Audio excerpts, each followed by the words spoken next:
Alrighty, so this is going to be part 7 of the Twilight of the Republic spoiler review. This week has the last 4 leaders, so we're going to spend a good amount of time talking about those. A good amount of cards came out this week. This was also the last week of official spoilers. There's still over 60 cards, I think, that are unrevealed. Those are going to kind of trickle in through like media, pack openings, press stuff over the next few days, most likely, but maybe a week. Once all of those are out, probably do one last video with all of those. I expect a lot of them will probably be not majorly impactful, but we still have a couple legendaries left, a good amount of rares. So I do think there'll definitely be constructed stuff in that last dump of cards. But for now, let's review what we got. Before we go, please hit that subscribe button if you haven't. Go check out the Patreon if you're looking for some more content from me. The link is in the description. Alrighty. So, first new leader is Anakin Skywalker. He is a red heroism leader. He is a 6 deploy. He has a front side action, exhaust, deal 2 damage to your base, attack with a unit. If it's attacking a unit, it gets +2/+0. So, hurt yourself. Make one of your units trade up pretty significantly, right? So it will get +2 attack. Now you can't go to your opponent's base with that +2, but you can go into other units. So ideally, your weak units, your tokens, your fodder can trade up pretty significantly because +2/+0 is real. His deploy is a 4/7. Again, he's at 6. He's a Force Jedi Republic. He has Overwhelm. And he gets +1/+0 for every 5 damage on your base. So naturally, you're hurting your own base with his leader ability. He's going to flip. You know, you got 10 damage on your base. He's going to be a 6/7 when he flips. He could be 20 damage on your base. He can be an 8/7. Like, this is really big. It's bigger than basically any 6 deploy we're going to get. There's very few situations where he's going to flip and be, like, smaller than a 6/7 is my guess. Like, you're probably just not using his ability at all if that happens. Okay. Strengths. His front ability, although very damaging to yourself and maybe way too damaging for yourself in practical terms, does create like major value potential. Your weak units being able to kill potentially 1 or 2 resource costs above their own weight class can be quite strong. It's on an aggro ability. It's definitely like a board controlling ability at the cost of your own life. So like your opponent's units aren't going to hit you when you kill them with this ability, but you're hitting yourself. So in a way, you're definitely playing a control archetype. With the idea here is that you kind of pivot once he flips. Now he's massive. He's got Overwhelm, and you want to maybe go on the offensive because, you know, you probably don't have a lot of life left. Cons, 6 deploy. Big con in this game. I'm very skeptical when I see 6 cost deploys. There are very few of those leaders that are great in this game right now.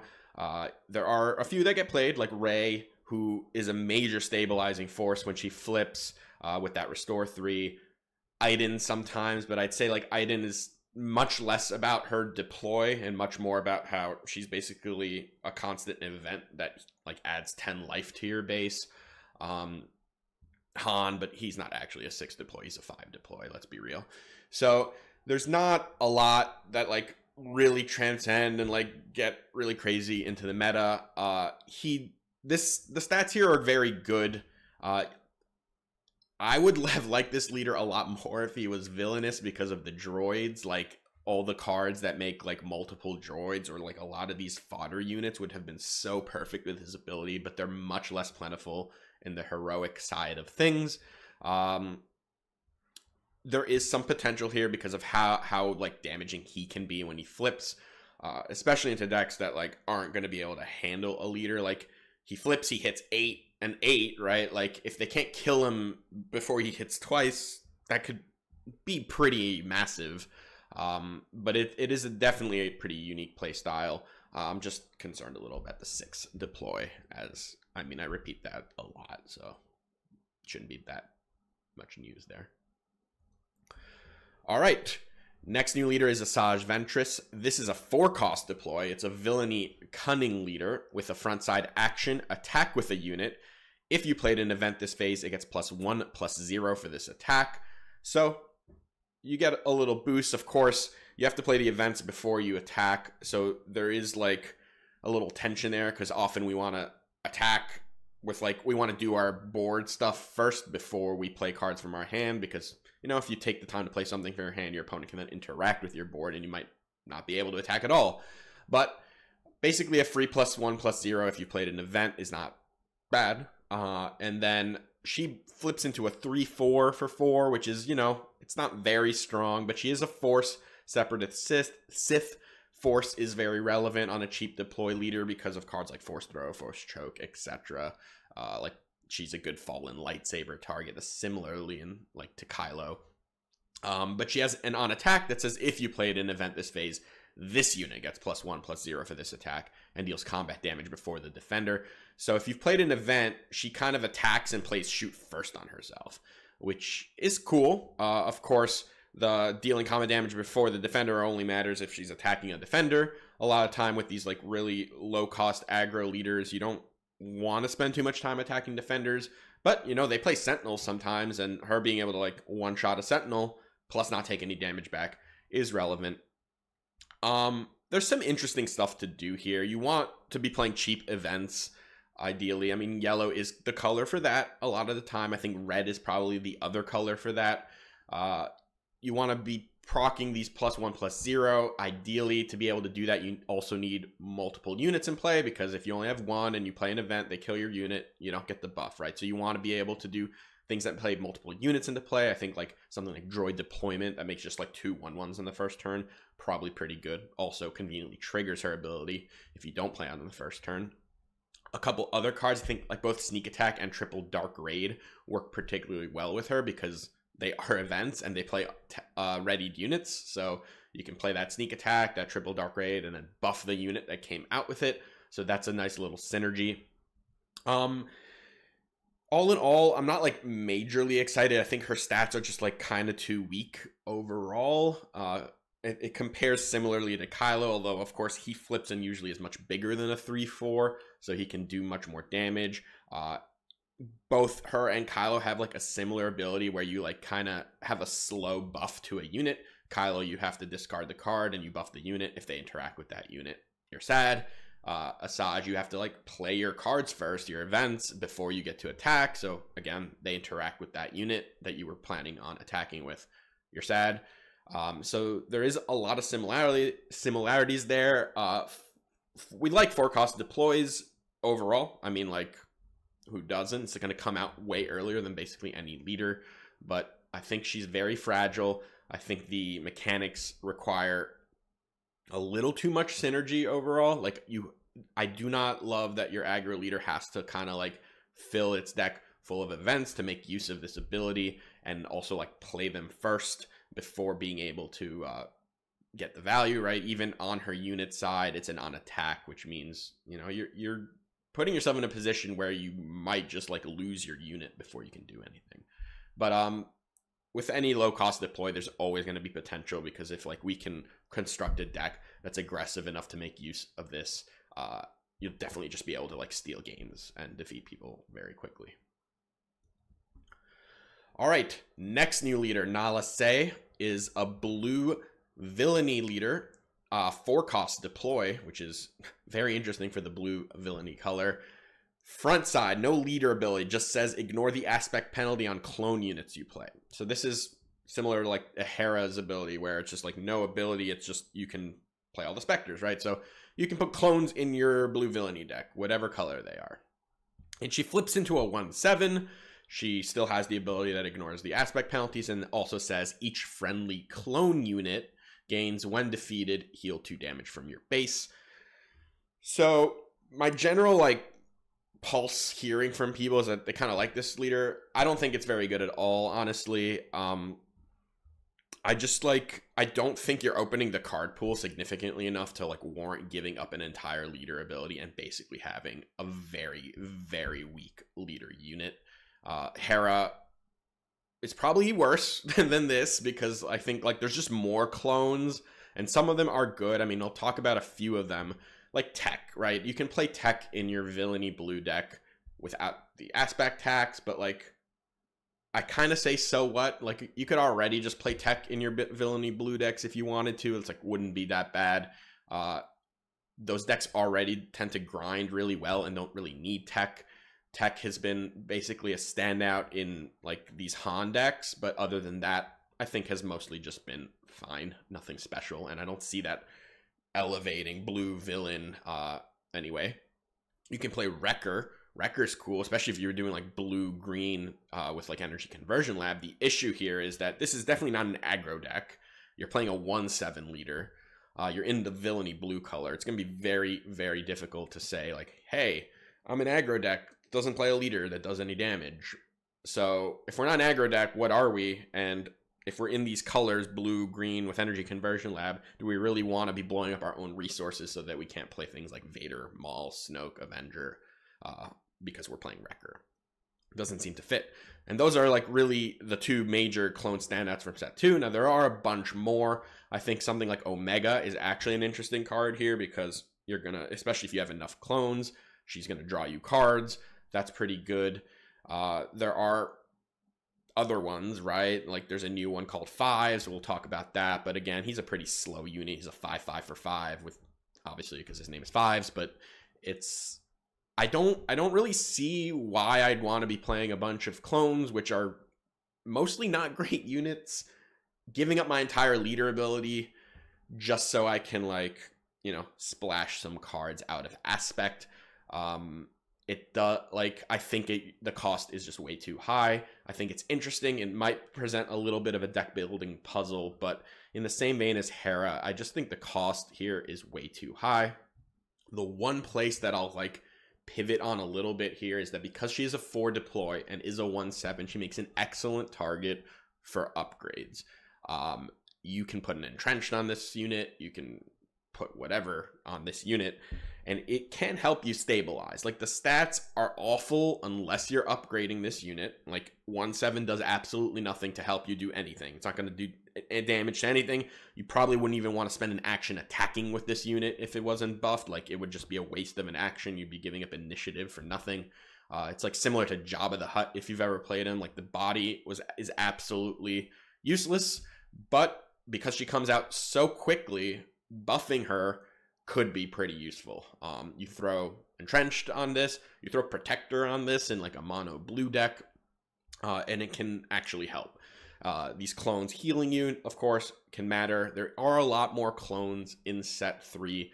They're, like, a lot of them are just like random units, right? They're not even like uniques. There's just more of them. So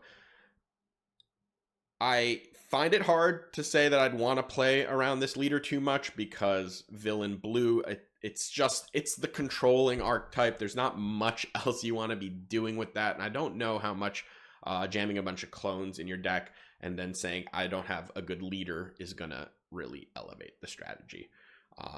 But you know, maybe this backfires on me. All right. Last new leader, Chancellor Palpatine / Darth Sidious. So first, well, I'll read this all. So he is a heroism cunning leader on one side that says this leader starts the game with this side face up. So he starts as a heroism cunning leader. He has an action that says if a friendly heroism unit was defeated this phase, draw a card, heal 2 damage from your base, then flip this leader.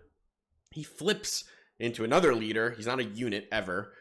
It's Darth Sidious. He's a cunning villainy on this side, and he says action, if you played a villainy card this phase, create a clone trooper token. Remember, those are 2/2 heroism units.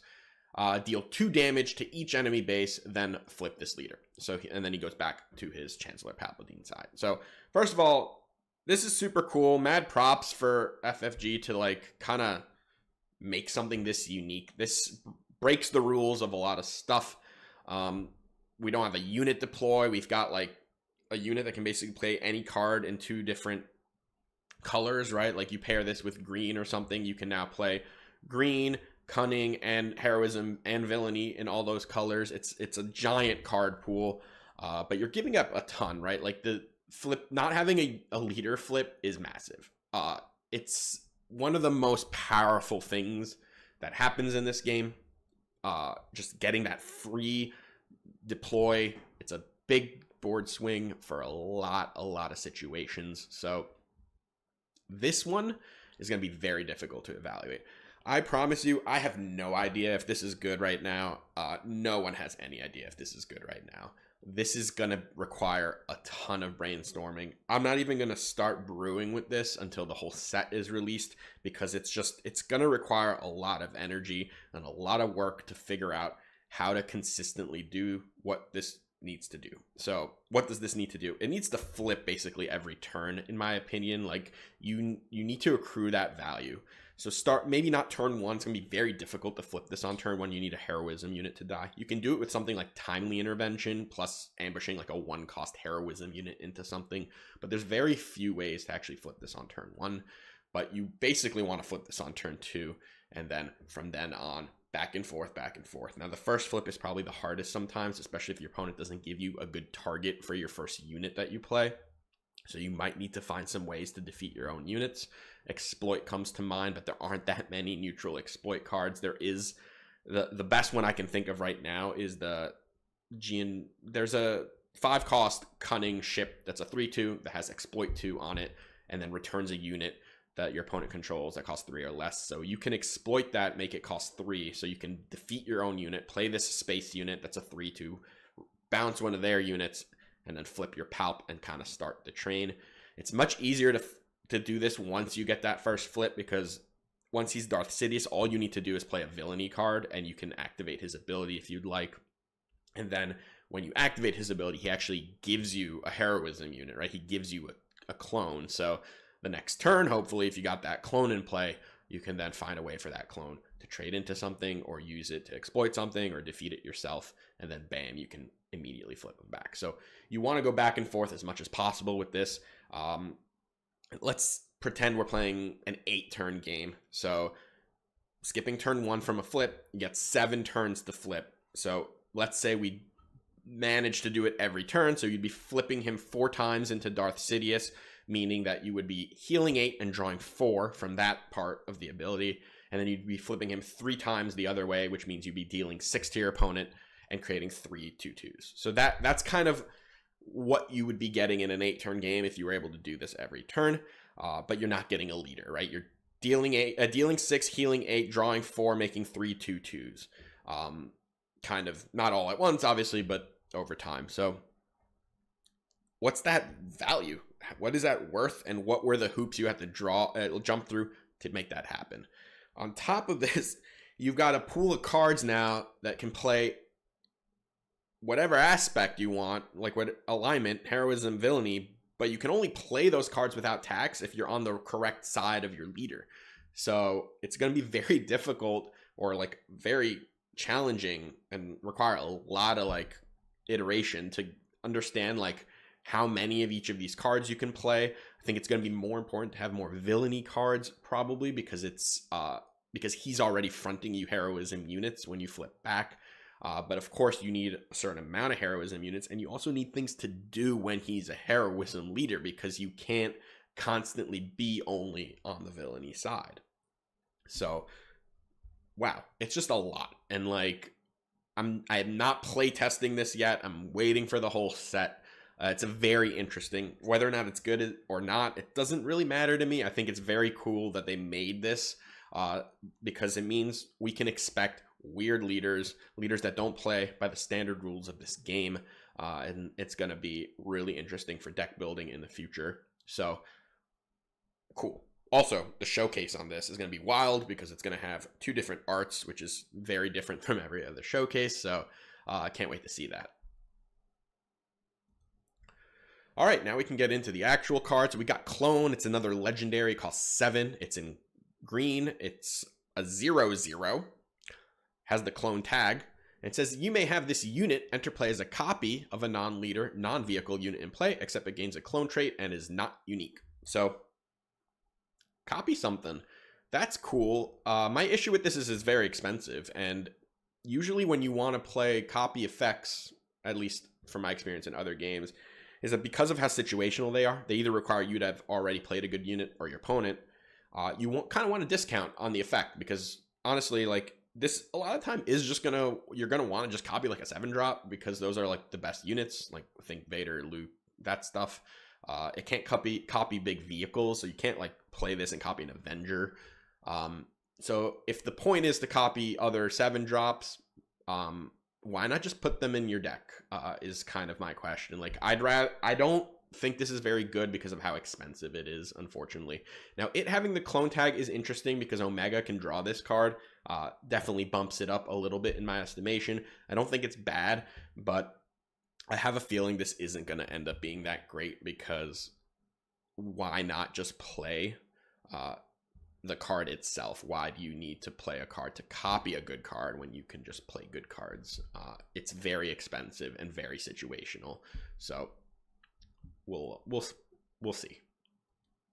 All right, here's Fives. I mentioned him briefly. He's a 5-cost cunning unit. He's a Republic clone trooper. He's a 5/5, has Saboteur. Says when you play an event, you may put a clone unit from your discard pile on the bottom of your deck if you do draw a card.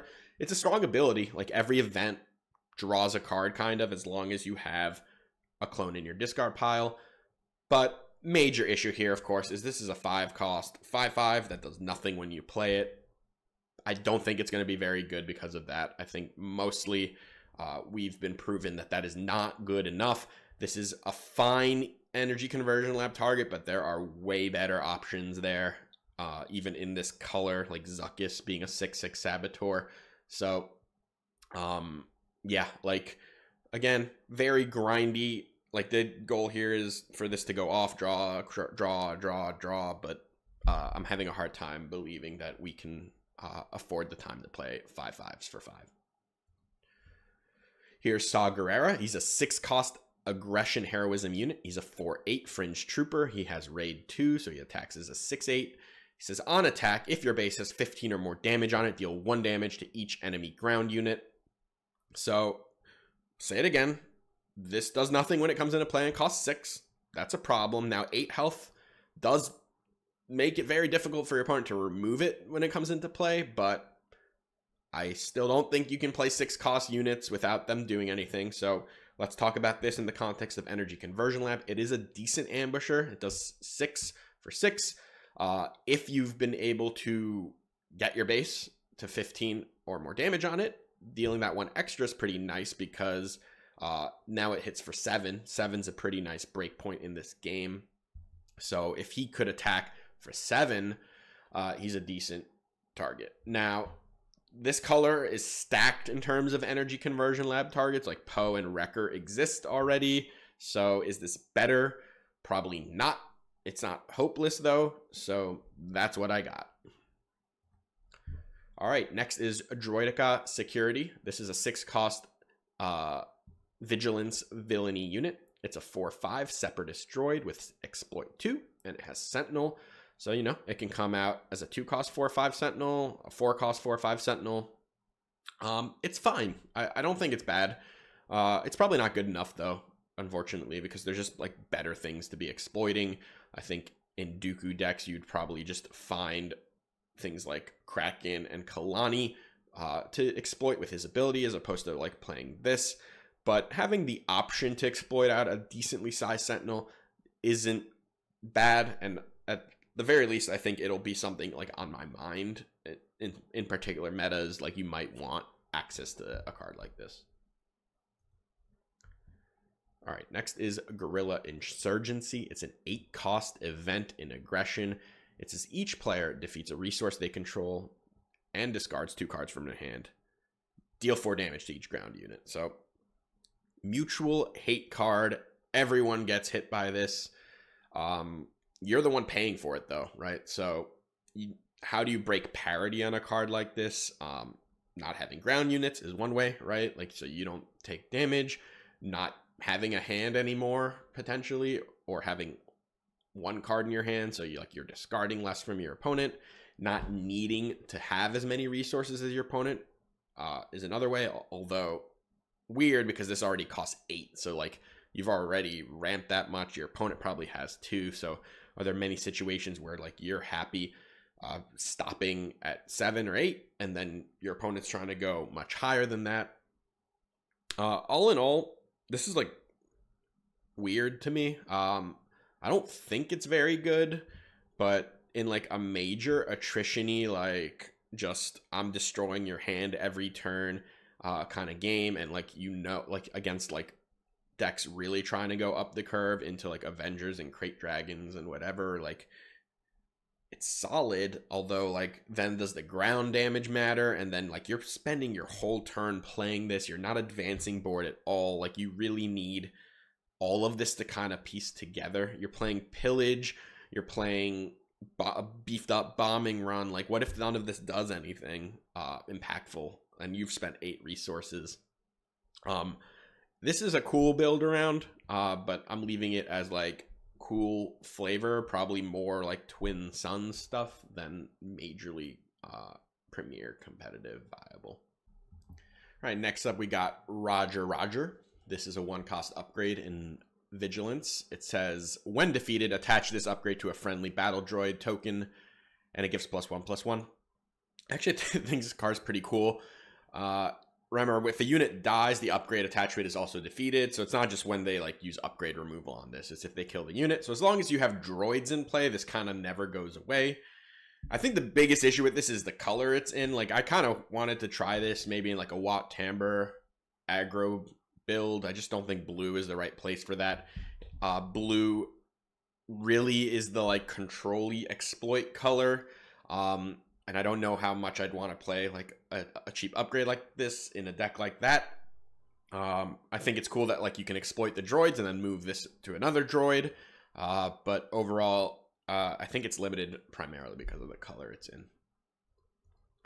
All right, next is Pyrrhic Assault. It's a 3-cost double command card. It's a legendary, and it says, for this phase, each friendly unit gains, when defeated, deal 2 damage to an enemy unit. So you have to have a lot of units, and then your opponent's going to be sad to kill those units, or you're going to like start trading them into your opponent's board and like blowing up your opponent's board. Let's think about this in terms of like, how much damage does this have to do for a 3-cost card for it to be like interesting and exciting, for like the fact that it's very situational. If this dealt 6, so like if 3 of your units died that turn, 3-cost deal 6 is solid, but that's kind of like the minimum, I think. Any less than that, you're at open fire or worse, and it's not good enough for like the hoops you have to jump through. So we're talking like a significantly wide board. This, of course, could look like a battle droid world, right? We play a lot of those droids. Do want to remember that there is another green card that's like pay any amount of resources, and then like you get that many clones, your opponent gets that many battle droids. I don't think this really works that well. It might have been better the other way if like you had the droids to like sacrifice and then trade up, but I don't think this particularly combos well with that card.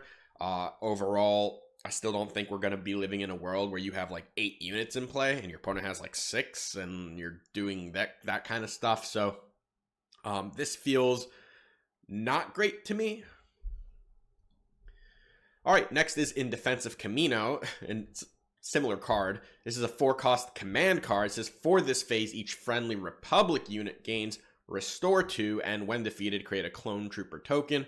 So I kind of like this better because the Restore 2 is going to be annoying, especially for aggressive decks. Like if 2 or 3 or 4 of your units gain Restore 2, like that's annoying. You're going to gain a bunch of life that turn. Like, do they want to waste their time attacking into your units? And then, of course, you get a guy when that happens. So if you've got a situation where you've got quite a few units out, I mean, they have to be Republic, so like keep that in mind, but being able to like trade those units into health and then like get the unit back does seem like it has more potential than the card we just saw. Of course, this also requires a ton of setup and a ton of like going wide, which still not sure. We're gonna be in a world where you have that many units, like maybe 3. Like, is this good if it's doing 3? Like, if you heal 6 and get 3 troopers, right? if like you get the full value from this card, like you get efficient trades with the 3 units you have, you get some health, you leave units back, that's good. I just wouldn't expect to be in like a world where you have tons and tons of units out. All right, next is another legendary. It's Resolute. This is a 10 cost space unit in aggression heroism. It's an 8/8 Republic vehicle capital ship. It costs 1 less for each 5 damage on your base, and then it says when played and on attack, deal 2 damage to an enemy unit and each other enemy unit with the same name as that unit. So it's incredibly expensive. How cheap does this need to be before we even care a little bit? Like if you have 20 damage on your base and this costs 6, that's okay, except you have 20 damage on your base and you're playing a 6 cost 8/8 that doesn't do much. I don't think the deal 2 damage thing is a very effective thing. Like I get what it's trying to do. It's like killing all the clones or killing all the droids, except I think any deck that's going to be going wide with clones is probably buffing their health too. The droid decks, they're not aggro decks primarily, especially not if you're trying to answer them on turn 7 or 8. They're going to be more exploiting. So this doesn't help you stabilize at all, and the only time you can ever play this is when you're near dead. So I think this card is really bad. I think this might be one of the worst legendaries in the set, unfortunately. Like I get the synergy with Anakin, like I understand, like cool, like you get a discounted big unit, but you're almost dead when you're playing this big unit, and it's not helping you not die. It doesn't have Sentinel, it doesn't like blast something important, it doesn't kill like a relevant unit. It kills a 2/2, and you've spend your whole turn playing this, you're like near dead. I don't like it. Like the cheapest this can get is 5, right? With 25 health on your base, you can play this for 5, and like I still don't like it, right? You're just about to die, and this doesn't help you not die. All right, this is Huyang. This is a 3 cost command unit. It's a 2/4 Jedi droid, and it says when played, choose another friendly unit. While this unit is in play, the chosen unit gets +2/+2. This card's awesome. This is like wing leader-y kind of ability, except the body's better, but the buff might not be permanent, right? Like if they kill Huyang, the buff goes away. However, he's a pretty sturdy body at 2/4. We know that this kind of buff, like Wing Leader, TIE Advanced, like there aren't very many of these cards that exist, and they're very powerful when it works. The cool thing here is if they kill the unit you're buffing, you still have like a not embarrassing body. Is like when it comes to like Wing Leader, like if they kill the buffed unit, you have a 2/1 in space, and it's like sad. But here you've got a 2/4. He's a Jedi, he's a droid, so there are like synergies with both of those traits as well. You can put this on leaders, of course, and it's just a friendly unit. There's no restriction. You can play this in a villainy deck, which I think is cool because this actually like you can like buff Sentinels with this, like any Sentinel, right? There's no trait requirements. This card's pretty awesome. I expect we'll see a lot of this card played in like a variety of decks next set. All right, Padawan Starfighter is a 2 cost vigilance space unit. It's a 1/3 Jedi Republic vehicle fighter. It says while you control a force unit or a force upgrade, this gets +1/+1. I really hope this isn't the only force payoff we get, because this card is not very good. The floor is awful. The ceiling is like 2/4. Yeah. All right, Grievous's Reassembly, or just Grievous Reassembly, actually. It's a 2 cost vigilance event. It says heal 3 damage from a unit, create a battle droid token. Probably not good enough, but also not bad. It reminds you a little bit of It Binds All Things, except instead of dealing 3 to something, you're like getting a droid. I like getting a droid. I think that's relevant. Just usually these like heal your own unit effects don't tend to pop off that much.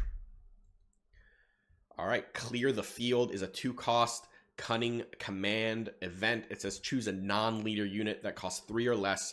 Return it and each enemy non-leader unit with the same name as it to this owner's hands.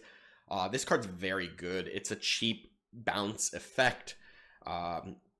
2 cost, of course, like you can't, it's not waylay, so it's not bouncing anything, but it costs less, which is very relevant. It costs 2, can bounce, so it still can trade up in resources when your opponent plays like a 3-drop.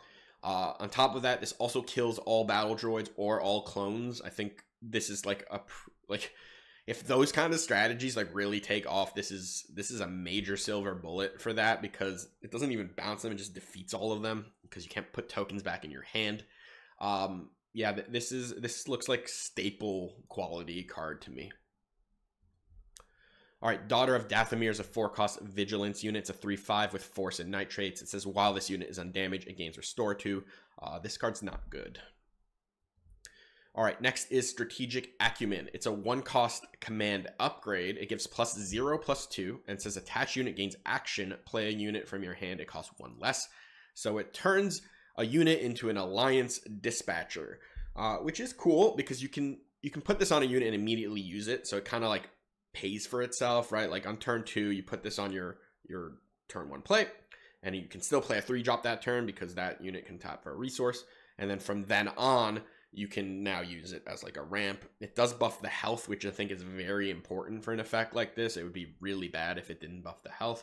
So I think it's interesting. I'm not like majorly hyped about it, but I think it's interesting, and I think there might be some play to it. All right, next is Heavy Persuader Tank. It's a 7-cost aggression vehicle. It's a 6/5 separate destroyed vehicle tank. Has exploit 2. It says when played, you may deal 2 damage to a ground unit. So this looks like another one of those like limited draft exploit payoffs. It's not bad, but I don't think this is constructed. All right, next is Patrolling AAT. It's a 4/5 Sentinel in Villainy. It costs 5. It's a separatist vehicle tank. Mostly a filler card. All right, next is Reprocess. This is a 3-cost event in Command Villainy. It says choose up to 4 units in your discard pile, put them on the bottom of your deck in a random order, create that many Battle Droid tokens. This card's pretty cool. I think mostly it would be like a sideboard thing, like against decks that are killing a bunch of your units. You can like pay 3 to get 4 guys. Like that's pretty nice. Like even though the guys aren't good, like having that many actions, that much of an ability to like maybe buff or do something useful with them or exploit them is nice. It also like reprocesses, right? It puts the unit, the cards from your discard pile back into your deck. So like it's a little bit more insurance against getting decked out. And then there's also the Afra synergy, which I think is like the only way you'd want to play this in a main deck probably is with Afra, because you're just gonna like have this on all the time. I don't know if this suddenly like makes Afra good. It probably doesn't, but the card itself I think is pretty solid. All right, next is Shadowed Intentions. This is a 3-cost cunning upgrade. It gives +0/+0. It says attached unit gains this unit can't be captured, defeated, or returned to its owner's hand by enemy card abilities. So it kind of turns a unit into a Lurking Tie Phantom, except for the fact that it can't take damage from enemy card abilities. So like Open Fire, right? Like Open Fire doesn't defeat a unit, puts 4 damage onto it. So like it would still defeat something. That damage would still defeat something that had Shadowed Intentions. But it can't be bounced, which means that this isn't the kind of upgrade you can actually play on a non-leader and like not feel super bad when you're playing against like a mono yellow deck that has a bunch of bouncing effects.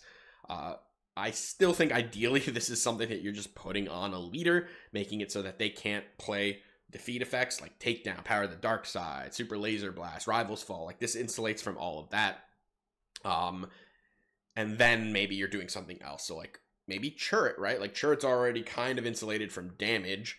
And then at least for the turn, and then if you're able to like heal him, and then his issue is like, yeah, you like buff them and then they play Rivals Fall or something and you kill him, or Power of the Dark Side. So like this on Churret, and then you can like really try to like suit him up, and like he's gonna be invincible to any like removal effects, and they're gonna have to either race him or kill him with damage, and then if they put a bunch of damage into him, and then you can like heal him or buff him more, and like kind of attention there. Also, you know, sadly, curves well with Boba Fett, who can play this and his armor on the same turn when he flips, and then, yeah, like, you're never killing that guy. I don't know if it's, like, the fact that it gives +0/+0 is, like, very meaningful, because this is expensive for an upgrade that essentially does nothing in terms of, like, board advancement, but it is a cool effect to have. It goes on vehicles too. There's no restriction there. So like we're talking like big capital ships that like you're only really ever answering them with removal. So like maybe there's some potential there. Again, though, it's very expensive to play like a 9 or a 10 drop and then try to squeeze this onto it the next turn. So the card's cool. It's nice to have access to an effect like this. I certainly like that it blocks the bouncing effects, because it means maybe there's a world where we want to try to upgrade a non-leader more effectively. Yeah, cool card. Next is Death by Droids. It's a 5-cost vigilance event. It says defeat a unit that costs 3 or less, create 2 battle droid tokens. This reminds me actually a little bit of like Traitorous. It's like it's an expensive removal that kills smaller things, but then gives you upside. Like in Traitorous case, you're like defeating a 3 cost, but you're getting it, right? So you're getting that upside. Here, you're defeating a 3 cost, but you're getting guys. Unfortunately, like 5 to defeat a 3, like you're spending your turn 4 to defeat your opponent's turn 2. I don't think that's usually good enough. Creating 2 droids is nice, but I think the rate here, I think it's just too expensive. All right, the Zillow Beast. This is a 9-cost vigilance unit. It's a creature. It's a 10/10. It says when played, give each enemy ground unit -5/-0 for this phase. When the regroup phase starts, heal 5 damage from this unit. So this is a big blue finisher. The when played is actually pretty impactful. It basically means you're taking no damage on the ground that turn, which is nice, right? Like, if you compare this to something like Crate Dragon, which is a very powerful card that gets played a lot, it actually has a little bit more of a stabilizing force than Crate Dragon. You can't really play Crate Dragon if you're under pressure. It doesn't do anything, and then your opponent kills you. Zillow Beast is a card you can play when your opponent has a board. You basically stop all damage for that turn on the ground, and you have your 10/10. This 10/10, like the second half of this ability, heal 5 damage from this unit. I mean, 10/10s don't die to combat damage. They certainly don't die to combat damage over 2 turns. Like, your opponent isn't like, oh, I'll put 5 into your crate this turn, and then next turn I'll put another 5 and get it. Like, they're either killing it with removal or they're killing it with combat damage in one go, because they basically die if they don't. So the second part of this feels irrelevant, mostly flavor text. You have to think, like, in a villainy deck and blue, you're just not playing this over Avenger ever, I don't think. So, like, this, you got to look at the hero side of things mostly. Heroes definitely lack a little bit in terms of, like, end game closers and finishers. So, especially like a mono blue deck, which right now stops at like Luke and Redemption and doesn't really have much to do after that. I think there is maybe, it's like a very soft maybe here, that like the fact that this can block an entire turn's worth of damage, and especially if you have like restoring effects either built into your leader or other units, you can like block the damage for the turn, heal a bunch that turn, and then maybe like that actually stabilizes you. So I don't think this is embarrassing. Usually like big units like this are very situational. And like in other colors, especially in villainy, I think there's better, but heroes might use this. All right, next is Finn. It's a double blue card, double vigilance. It costs 3. It's a 3/4 Fringe Trooper. He's a 3/4 Fringe Trooper. It says when this unit completes an attack, choose a unique unit for this phase. If damage would be dealt to that unit, prevent 1 of that damage. This card isn't very good at all. The stats aren't great. The restriction for only double blue isn't great. The on attack, it's not even an on attack. It has to complete the attack. So he can't like attack and do this to himself. Like, he can only do it after the attack is completed, which means he has to attack and survive. For this effect to even go off, and then prevents 1 damage just for the phase, just for a unique unit. There's like nothing to like about this card. I would just like, yeah, I wouldn't even like consider this in a double blue deck right now. All right, next up we have Unmasking the Conspiracy. This is a 1-cost cunning event. It says discard a card from your hand. If you do, look at an opponent's hand and discard a card from it. So very interesting card. It's a very cheap targeted discard effect. Of course, it does 2 for 1 yourself. You have to discard a card yourself. So you are using 2 cards to take a card out of your opponent's hand. But this card is very cheap, right? Spark of Rebellion does this without that discard, the self discard, but it costs 2, so twice as much as this. So this is interesting. Having this kind of effect could be very important in very specific matchups. I don't think this is something you just throw around all the time, but having access to this kind of effect, especially since both villains and heroes can use it, I think is cool, and I think it's impactful, and definitely has potential. All right, next we have Sly More. This is a 3-cost cunning unit. It's a 3/3 Republic official. It says when play, take control of an enemy token unit and ready it. At the start of the regroup phase, that token unit's owner takes control of it. So steals a droid or steals a clone, readies it, and you get it for that turn, right? So ideally, you're going to attack it into something and kill it, right? So this is kind of token hate. It's not statted very aggressively, so it's really going to depend on how prominent these token strategies are. I don't think the ceiling here is like majorly high, but if those strategies are very prominent, or just like being able to rip a droid so they can't exploit or shut off coordinate for a turn, that could be useful. Whether or not this ends up main deck, sideboard, or not at all, I mean, it's going to be very meta dependent, but it's an interesting effect. I don't think the power level is like super high because the stats are kind of poor, but not a bad card.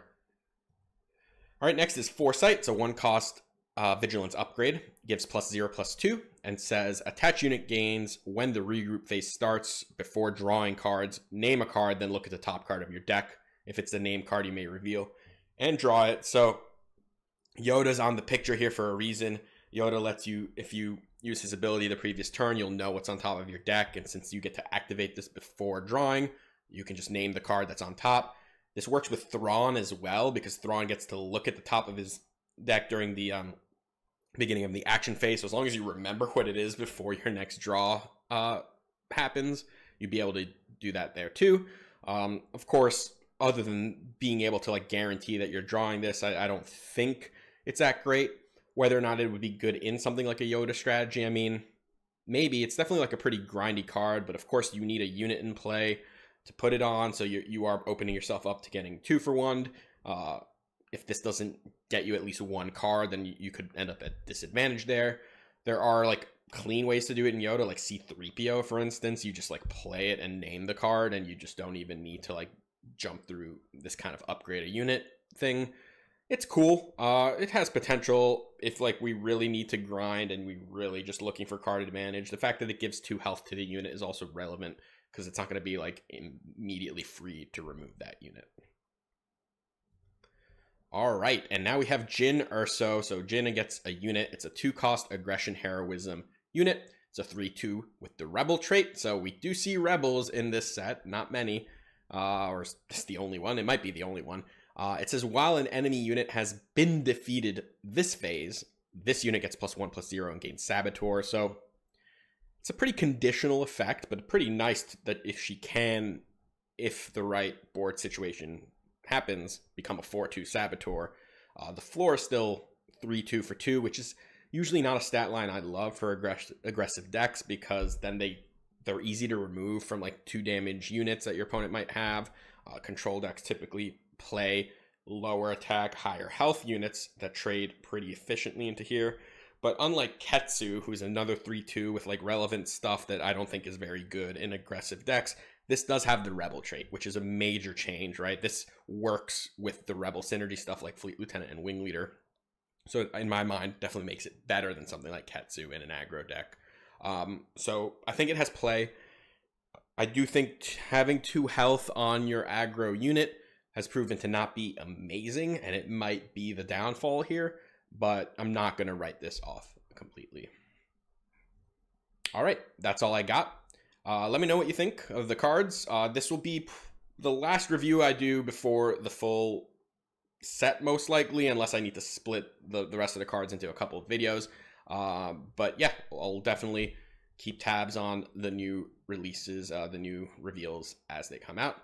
Please click that subscribe button if you haven't already. Check out the Patreon, and until next time, take care.